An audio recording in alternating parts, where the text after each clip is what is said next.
Joining us after decades of inspiring couples across Canada, Ron and Ann Mainse remain trusted voices on love and faith. You may know them as the former co-hosts of 100 Huntley Street or as the creators of the show A Better Us. So today, we're excited to learn more about their journey as a couple and about their new book, Come Closer. Thank you so much for being with us here today. Thank you, Bill. Thanks It's great to be with you here on the 700 Club Canada. Yeah, well, again, you wrote this great devotional called Come Closer. And I love the format, first of all, because it makes it very accessible. There's ways to reflect and to pray and to make notes. Really great. But I love the focus that if you get your spiritual intimacy, your connection with God right, it actually impacts your marriage, your relationship, all things. So what inspired you with that thought or idea? Well, it's so true. And we've discovered that in our own lives, that the closer you are to God, the closer you are as a couple. Yes. And so it's that relationship with Him, first and foremost, individually, as you're developing that then helps you to be the kind of husband, the kind of wife you need to be. Right. And you can see each other through God's eyes. You can have His agape type of love flowing in your relationship as you were just open to Him. And so it's so easy for couples to drift apart, right, and to get into the busyness of life, and realizing that that's pulling you away from the most important things, which first is that relationship with God, and then with each other. But kids come along, and life gets busy and work, and it's very easy to have that kind of a drift. And you need something, and this is kind of a bit of a tool to help you connect at least on a regular basis. Yeah, I love that, because as you're talking, the image that came to my mind is our marriages are like the fruit of a vine, but if we're not connected to the source, the roots, we can spend all time trying to make sure that the fruit looks good, but it won't be good unless it's connected to the source, which is God's incredible love. And you share some very personal experiences. So I'm just curious, what were maybe some of the hardest ones to share, and why did you choose to share them in this incredible book?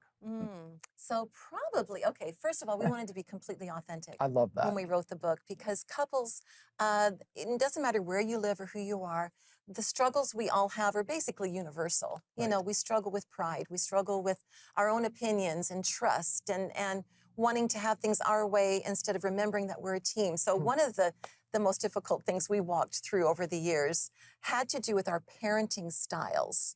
So because we were raised in very different styles of homes. I mean, I was raised, my dad was in the U.S. Army. He was a colonel. It was very, very strict and lots of rules, and you followed those rules. And where Ron... Get demerit points. Absolutely. That's the way I was raised. And Ron, I mean, they had rules in their family, but there was a lot of grace and mercy too, if you know what I mean. Yes. And so raising our children, we often butted heads in how to raise them, how to discipline them. So one of the days in the book, I think it's day 27, had to do with, I don't know if you had any strong-willed kids when you were raising your kids. I have 3 and they're all strong. Okay, well then you'll understand. One of ours in particular was especially strong-willed. And when he was a teenager, we ran into something with him that really, in private, we didn't talk about it in front of the kids, but we really butted heads on how to move forward in helping him navigate this. And we won't... I knew I was right. And I knew I was right, okay? And so, but we had to come to a place, Bill, where we actually said, okay, it's not going to be my will, it's not going to be your will. God, it has to be your will.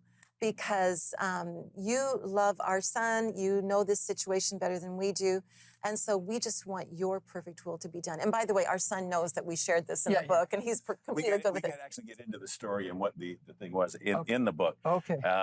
And so, but we realized, okay, maybe we should pray together about this. Yeah. Oh, what a concept, I eh? know, right? And so when we did, then it was like, the Lord softened our hearts a bit. And we said, okay, I can see it from your perspective. I see what you're saying. And I can see it from your perspective. And it ended up in kind of a loving compromise of what to do. And God gave us that direction. And actually, it was the best case scenario for our son, something we hadn't considered. And he ended up flourishing under it. And so, I guess the takeaway from that for us was that when you are 100% sure you are right, take a step back, take a breath, and ask the Lord, okay, Lord, I feel like I'm right, but I just want your will. I want your heart in this matter. And do it together. That Because that when type you of prayer. humble Yeah. yourselves together Yeah. before the Lord, it's really hard to stay mad at someone that you're humble before the Lord with. And you're you know? praying with. Yeah. Yes. Yeah. Well, I love that because I do think God puts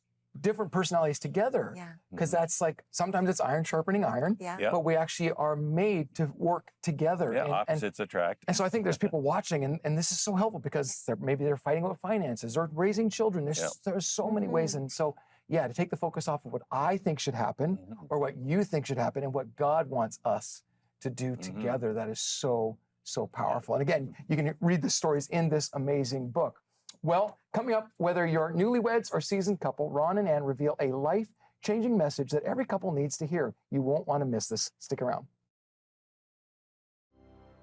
And so we are back with Ron and Ann Mainse, who wrote this great devotional for married couples entitled Come Closer. Thank you again for being here.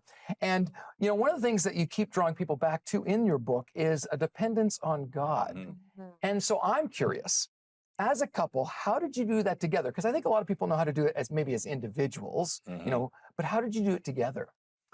Well, first of all, it's important to understand that we all have deep needs. We all have some deepest needs that only God can meet. That's true. We can't even look to each other for some of these things. That's good. Things we're talking about: acceptance, identity, security, and purpose. And those things we could expand on all those and take a long time. But it's important to understand that we're complete in Him. Yes. I know years ago, the old movie Jerry Maguire was out, and Tom Cruise at the end, you know, looks across at Renee Zellweger and says, "You complete me," and all the women in the room go, The women, "Oh, it was so are beautiful. butter. They're You just complete butter me." on the floor. And it's a nice line, but you know what? Yeah. Colossians talks about we are complete in Him, That is and if we good. have that as our foundation, then we're free to love each other the way God would want us to do. And so, yes, we're different, but instead of maybe complete, maybe complement is a better word that we do with each other, because you tend to marry someone very different than yourself, Yes. and that kind of complements each other. But we have to realize we have a solid foundation in God when we have our deepest needs met in Him, and we can't rely on our spouse. And Bill, relating that to marriage, then there's something called the principle of transference. And that says this: if I don't depend on God to meet those deepest needs that only He can meet, I automatically transfer my dependence onto my spouse. And you know what? That's setting him up for failure because he's not equipped to meet my needs in that way. I don't make a very good God, Bill. I'll I tell you right None now. of us do. True story. Yeah, no, it's true. But No, the, it's right. the point I is like that we need to focus on God first individually. Go to Him for those needs.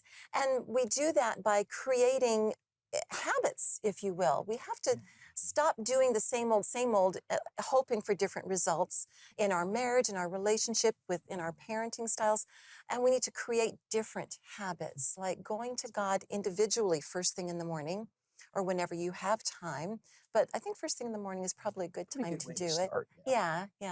And then finding time where you can have time with your spouse first thing in the morning. You know, early on when our kids were little, Ron commuted, and so he had to get up really early in the morning. I was a stay-at-home mom, and I babysat other kids in our home too, but I didn't have to get up that early, but we decided early on that we were both going to get up before the sun rose. We were going to make the coffee the night before so it's nice and we could smell it when in the morning we woke up, and have that quiet time just with each other together. We would have our coffee before the kids ever woke up. We went through several devotional books. We would pray together. That was our time. And I think as you then start to make these deliberate decisions to say, okay, we need to carve out time where we work on our us. You know, it's not good enough to just kind of float down and go with the flow, because life is so busy. Yes. You know, and kids are wonderful, but they drain your energy. They drain your focus. And really, kids need to know that your spouse is the most important relationship after God on this planet. And your focus, your attention, your energies is on them and the children, not the other way around. Because kids are a temporary assignment, right? Yeah, it might take a number of years.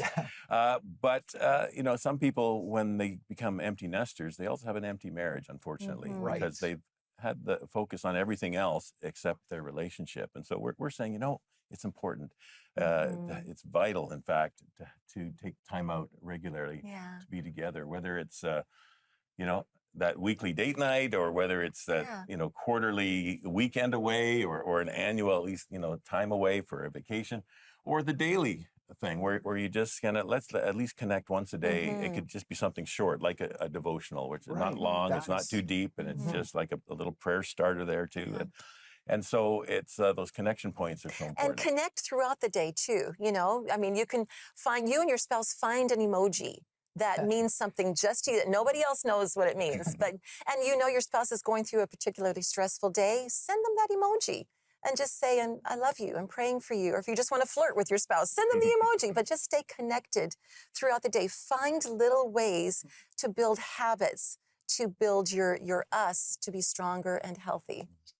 I love that, because what I'm taking away from this is, one, sometimes we put expectations on our partner and it's unfair because they aren't God. Yeah. Yeah. And so we need to understand that those things go to God. But then I love the intentionality, because I think you're right. A lot of people, it's like water, it just always flows down to the lowest point, and you have to actually direct it, steer it. Yeah. It's the same in our marriages. And so Mhm. how to be intentional. Okay, so here's my question around that then, and maybe a little harder one. What if my spouse doesn't want to have those types of conversations or those connection points? Mhm. What would you encourage someone in that situation to do? Mm. I think backpedaling Hmm. and just getting to the starting point. Okay. Think about beginning of your relationship. What were the things that drew your spouse to you?